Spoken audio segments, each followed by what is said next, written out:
இன்னைக்கு இந்திய நியூஸ் பேப்பர்ல என்ன இம்பார்ட்டன்ட் நியூஸஸ் இருக்கு அப்படின்னு சொல்லி பார்ப்போம். ஸோ முதல்ல வந்து பாத்தீங்கன்னா சுப்ரீம் கோர்ட் வந்து சமீபத்துல இந்த ஸ்ட்ரே டாக்ஸ் எல்லாத்தையுமே பிடிச்சு ஸ்ட்ரே டாக்ஸ் அப்படின்னா அந்த தெருநாய்கள் எல்லாத்தையுமே பிடிச்சு ஒரு இடத்துல ஒரு ஷெல்டர்ல வந்து போடுங்க அப்படின்னு சொல்லி நியூ டெல்லியில ஒரு ஆர்டர் வந்துருந்துச்சு இல்லையா.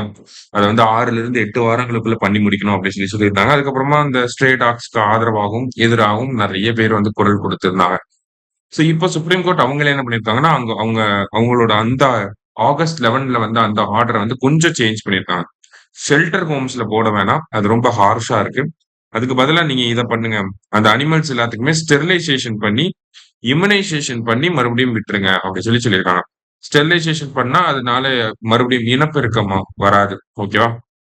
ஃபியூச்சர்ல டாகோட எண்ணிக்கை ஸ்ட்ரே டாக்ஸோட எண்ணிக்கை கொஞ்சம் கொஞ்சமா கம்மியாகும். இம்யூனைசேஷன் பண்றப்ப அதுங்க கடிச்சாலும் நமக்கு ரேபிஸ் வராது. சரியா. சோ இந்த மாதிரியான ஒரு ஒரு சொல்யூஷனை வந்து சுப்ரீம் கோர்ட் வந்து கொடுத்திருக்காங்க. சரியா. அடுத்ததா வந்து பாத்தீங்கன்னா Tamil Nadu at the forefront of India's war on drugs அப்படின்னு சொல்லி கொடுத்திருக்காங்க.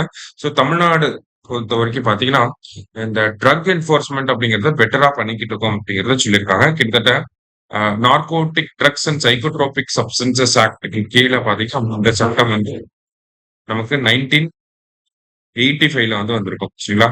ஸோ இந்த சட்டத்துக்கு கீழே நம்ம கன்விக்ஷன், அதாவது கன்விக்ஷன் ரேட் அப்படிங்கிறது பாத்தீங்கன்னா 80%ல இருந்து 88% அதிகமா இருக்கு அப்படிங்கறத சொல்லியிருக்காங்க. ஓகேவா. ஸோ கன்விக்ஷன் ரேட் அப்படிங்கிறது நல்லா இருக்கு. ஸோ தமிழ்நாடு வந்து பெட்டர் பெர்ஃபார்மிங் ஸ்டேட் தான் இன் டேர்ம்ஸ் ஆஃப் ட்ரக் மெனாஸ் அப்படின்னு சொல்லி சொல்லியிருக்காங்க. ஓகேவா. ஸோ நமக்கு ட்ரக் ரிலேட்டடா பாக்குறப்ப என்னென்ன வெல்ஃபேர் மெசேஜ் இருக்கு அப்படின்னா narcotic drugs and psychotropic substances act 1985ல வந்திருக்கும். அதுக்கப்புறமா தான் நார்கோட்டிக் கண்ட்ரோல் பியூரோ அப்படிங்கிறது 1986ல வந்திருக்கும். நெக்ஸ்ட் வந்து பாத்தீங்கன்னா நமக்கு 1933 அப்படின்னு சொல்லி ஒரு ஹெல்ப்லைன் இருக்கு, மனாஸ் ஹெல்ப்லைன் அப்படின்னு சொல்லுவாங்க. ஓகேவா. இது வந்து நேஷனல் நார்கோட்டிக்ஸ் ஹெல்ப்லைன். சரியா.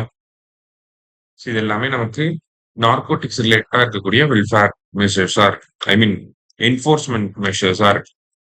லாஸ்டா வந்து பாக்குறப்ப India China trade through Lipulekh unacceptable அப்படின்னு சொல்லி கொடுத்திருக்காங்க. அதாவது இந்தியாவுக்கும் சைனாவுக்கும் ட்ரேட் வந்து பாத்தீங்கன்னா உத்தரகாண்ட் வழியா நமக்கு நடக்கும். சரிங்களா. உத்தரகாண்ட் வழியா எந்த ரீஜன் அப்படின்னா லிப்பு லேக் அப்படின்னு சொல்லக்கூடிய இந்த ரீஜன். ஆனா இந்த லிப்பு லேக் அப்படிங்கிறது ஒரு டிஸ்பியூட்டட் ரீஜன். எங்க யார் டிஸ்பியூட் பண்றாங்க அப்படின்னு சொல்லி பார்த்தோம்னா நேபாள்.